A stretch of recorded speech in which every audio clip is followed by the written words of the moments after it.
اب یہاں سے وہ مضمون شروع ہو رہا ہے کہ جو پہلے رکوع میں تھا، کچھ جو مجلسی اصلاحات ہیں،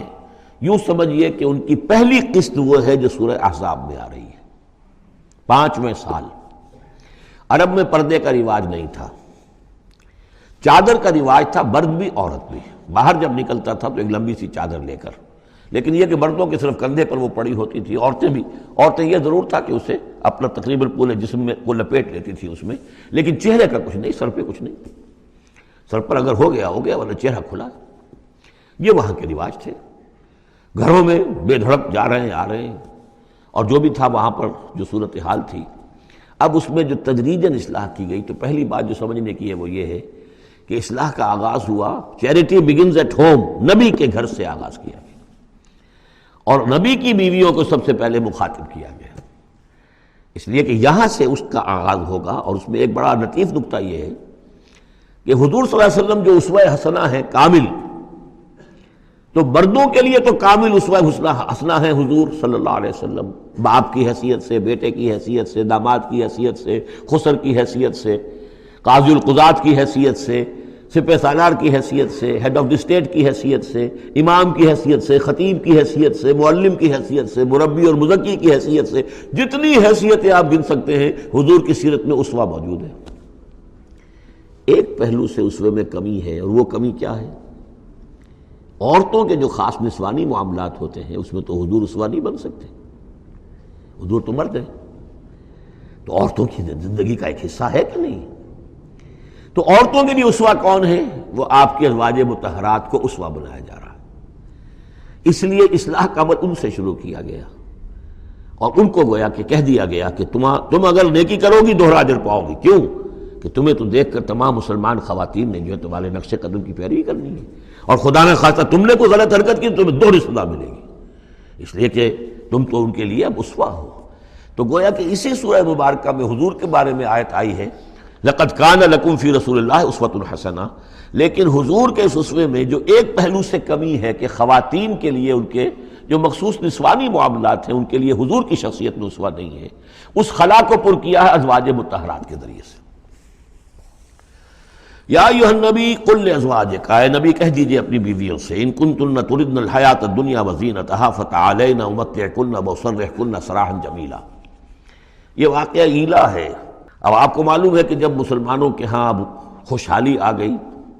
اب فتح کا دور شروع ہو گیا، مال غنیمت بھی آیا ہے، تو عام مسلمانوں کے گھر میں خوشحالی ہو گئی، تو ازواج مطہرات بڑھ طبع بشری ان کی طرف سے بھی ایک تقاضا آیا کہ اب ہمارا بھی نفقہ، ہمارا خرچہ کچھ بڑھایا جائے۔ اس مطالبے کو حضور نے اتنا ناپسند کیا کہ قسم کھا لی کہ 1 مہینے تک میں گھر میں کسی کے گھر میں نہیں جاؤں گا، کسی اپنی اہلیہ محترمہ سے ملاقات نہیں کروں گا، اور مسجد کے ساتھ ہی ایک بالا خانہ سا تھا، اس میں آپ نے اپنا جو ہے وہ قیام کر لیا، تو ایک طوفان مچ گیا مدینے میں۔ اب حضرت ابوبکر کی بیٹی حضرت عائشہ حضور کے گھر میں ہے، حضرت عمر کی بیٹی حضرت حفصہ حضور کے گھر میں ہے، کہ اب یہ کیا ہو رہا ہے، کیا ان کو طلاق ہو جائے گی، کیا ہوگا، حضور نے کیا فیصلہ کر لیا ہے؟ اس کو ایلا کہتے ہیں، کچھ عرصے کے لیے بیویوں سے قطع تعلق کر لینا، اور یہ سورہ الذین یولون من نسائہم، اس کا حکم جو ہے وہ آ چکا ہے، 4 مہینے سے زیادہ کی اجازت نہیں ہے۔ لیکن یہ کہ بہرحال یہ جب حضور نے کیا تو اس کے بعد پھر یہ آیات نازل ہوئیں کہ اے نبی اب آپ صاف 2 آپشنز رکھ دیجئے اپنی ازواج کے سامنے، اگر تو انہیں دنیا چاہیے تو وہ خود آیات ہی میں دیکھ لیجئے،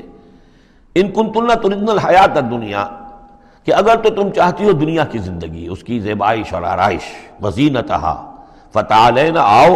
امتعکن، میں تمہیں مال و متاع دے دوں گا، واسرحکن سراحا جمیلا، پھر میں اپنے گھر سے تمہیں رخصت کر دوں گا خوبصورتی کے ساتھ، لیکن یہ کہ پھر تم میرے گھر میں نہیں رہ سکتی، پھر میں اپنے ہاتھ سے تمہیں رخصت کر دوں گا۔ وَإِن كُنتُنَّ تُرِدْنَ اللَّهَ وَرَسُولَهُ، اور اگر تم طالب ہو اللہ کی اور رسول کی، ان کی رضا چاہتی ہو، وَالدَّارَ الْآخِرَةَ، اور بجائے اس دنیا کے تم آخرت کا گھر جو ہے اس کی طالب بن جاؤ، فَإِنَّ اللَّهَ أَعَدَّ لِلْمُحْسِنَاتِ مِنْكُمْ أَجْرًا عَظِيمًا، تو اللہ تعالیٰ نے تم جیسی نیک بیویوں کے لیے اللہ تعالیٰ نے بہت بڑا اجر جو ہے وہ فراہم کیا ہے، تیار کیا ہے۔ یعنی اب آپشن تمہارا ہے، اگر دنیا کی آسائش چاہیے تو آؤ، فیصلہ کر لو، چوز کر لو، چوائس از یورس۔ میں تمہیں مال و متاع دے کر اپنے گھر سے رخصت کر دوں گا خوبصورتی کے ساتھ، اور اگر میرے ہاں رہنا ہے تو پھر تو یہی ہے، فقر ہے، فاقہ ہے، جو اختیاری فقر تھا آپ کا۔ اور اس میں ظاہر بات واقعہ یہی ہے کہ جب یہ بات رکھی گئی سب سے پہلے حضرت عائشہ نے کہا میں تو اللہ اور اس کے رسول کو منتخب کرتی ہوں، اور ایک ایک کر کے تمام ازواج نے یہ کہا، اپنے تمام مطالبات سے وہ دستبردار ہو گئی،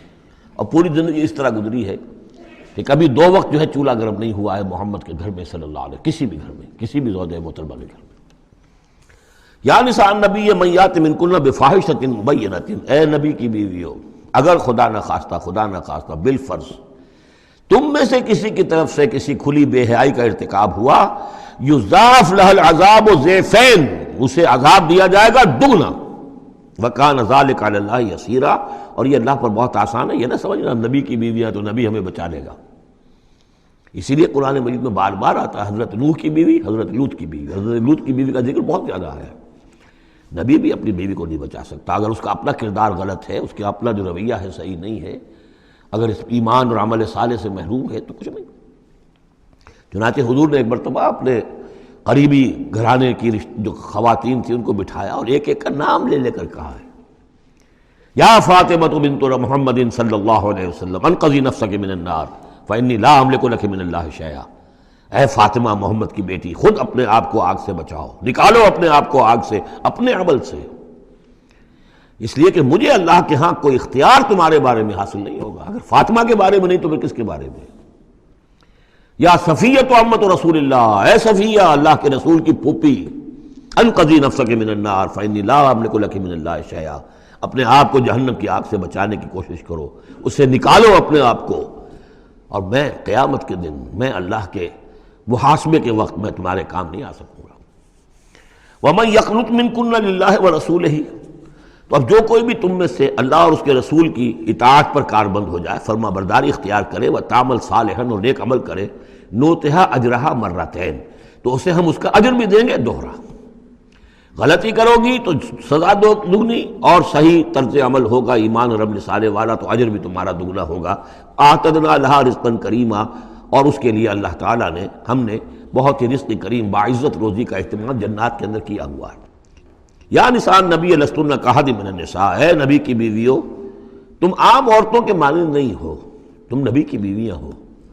یہاں اس کو سمجھ لیجیے، مراد کیا ہے کہ تمہیں اسوہ بننا ہے امت کی تمام خواتین کے لیے تا قیام قیامت۔ لستن کاحد من النساء، اب پہلی ہدایت یہ دی گئی ان اتقیتن فلا تخضعن بالقول۔ اب ظاہر بات ہے وہ پہلی یوں سمجھیے کہ جو بھی معاشرے کا نقشہ میں کھینچ چکا ہوں تو لوگ آتے تھے گفتگو کرتے تھے بے دھڑک۔ پہلی بات تو یہ آپ نے فرمائی کہ اگر تم تقویٰ دل میں رکھو اور لوگوں سے بات کرتے ہوئے اپنی آواز میں لوچ پیدا نہ کرو، نرمی پیدا نہ کرو۔ ظاہر بات ہے عورت کی آواز اس کے اندر مرد کے لیے کشش ہے، اور اگر کہیں طرح اس میں لوچ بھی ہو تو اگر کسی کے دل میں کوئی خباثت ہے، کوئی گندگی ہے، منافق بھی تو اسی معاشرے میں تھے نا، اور وہ تو کوئی موقع نہیں جانے دینا چاہتے تھے کوئی سکینڈلز اٹھانے کا حضور کے خلاف اگر ہو جائے۔ سورہ نور میں ہم پڑھ چکے ہیں کہ حضرت عائشہ تک پر توبت لگ گئی۔ تو یہ کہ اگر فیطمع الذی فی قلبہ مرض، کہ کہیں تم تو اپنی شرافت اور مروت کی وجہ سے نرم انداز میں بات کرو، اور جس کے دل میں کوئی روگ ہے، منافقت کا روگ ہے، بیماری ہے، وہ کوئی اور ہی امید لگا لے کہ شاید ان کی کوئی توقع، شاید میں یعنی یہاں پہ اگر کوئی محنت کروں، کوشش کروں تو شاید میری دال گل جائے، کسی بری نیت اور ارادے کو دل میں پال لے۔ وَقُلْنَ قَوْلًا مَعْرُوفًا، بات کرو بڑی معروف انداز میں، لیکن انداز جو ہے اس میں وہ سختی کا ہونا چاہیے بجائے اس کے کہ اس کے اندر وہ نرمی ہو اور شیرینی ہو۔ وَقَرْنَ فِي بُيُوتِكُنَّ، دوسری ہدایت، اپنے گھروں کے اندر قرار پکڑو، تمہارا اصل مقام جو ہے وہ گھر ہے۔ اب یہ اصول دیے جا رہے ہیں، یعنی سمجھیے کہ یہ اصلاحات جو ہو رہی ہیں، مخلوط معاشرہ نہیں ہے اسلامی معاشرہ، عورت کا اصل مقام اس کا گھر ہے، ماں کی حیثیت سے، بہن کی حیثیت سے، بیٹی کی حیثیت سے، بیوی کی حیثیت، گھر کے اندر۔ وَقَرْنَ فِي بُيُوتِكُنَّ وَلَا تَبَرَّجْنَ تَبَرُّجَ الْجَاهِلِيَّةِ الْأُولَىٰ، اور مت نکلو باہر بن سنور کر جیسے کہ جاہلیت اولیٰ میں رواج تھا۔ جاہلیت، پچھلی جاہلیت جو تھی اسلام کے آنے سے پہلے، جو تہذیب، جو کلچر وہاں تھا، وہ طریقتکم المثلیٰ، وہ بھی کہتے ہوں گے کہ ہمارا بڑا مثالی کلچر ہے یہ، اس کلچر کو اب چھوڑو۔ اور یہ جو بن سمر کر باہر نکلنے والی بات ہے کہ تبرج کہتے ہیں کہ نمایاں ہونا، یعنی عورت اگر بناؤ سگار کر کے نکلتی ہے مردوں میں تو کیا چاہتی ہے؟ وہ چاہتی ہے کہ لوگوں کی نگاہیں میری طرف اٹھے، میں توجہات کا مرکز بن جاؤں؟ یہ کام اب چھوڑ دو بالکل. اگر خدا نے خواستہ کہیں ہے بھی کسی کا کوئی پس منظر میں، تو اس کی دوسری ہدایت یہ آئی، گھروں میں قرار پکڑو، گھروں میں رہو، گھروں میں بیٹھو. وَقَرْنَ فِي بُيُوتِكُنَّ وَلَا تَبَرَّجْنَ تَبَرُّجَ الْجَاهِلِيَّةِ الْأُولَىٰ وَأَقِمْنَ الصَّلَاةَ وَآتِينَ الزَّكَاةَ وَأَطِعْنَ اللَّهَ وَرَسُولَهُ، اور نماز قائم کرو اور زکوٰۃ ادا کرو اور اللہ کی اور اس کے رسول کی اطاعت پر کاربند رہو. انما یرید اللہ لیذھب عنکم الرجس اہل البیت ویطہرکم تطہیرا. اے نبی کے گھر والو، یا اہل البیت اب آ گیا یہاں پہ، نبی کے گھر والو، اس سے پہلے ہم پڑھ چکے ہیں. یہ اہل البیت حضرت سارہ کو خطاب کیا تھا فرشتوں نے کہ سلام ہو آپ کو اے نبی کے گھر والو اہل البیت. اور یہاں ساری گفتگو جو ہو رہی ہے وہ حضور کے ازواج سے ہو رہی ہے. تو اہل بیت اصلاً ہیں حضور کی ازواج مطہرات. البتہ یہ ہم مانتے ہیں کہ حدیث ہے، حضور نے یہ چاہا ہے، جو آپ کو محبت تھی حضرت فاطمہ سے، حضرت علی سے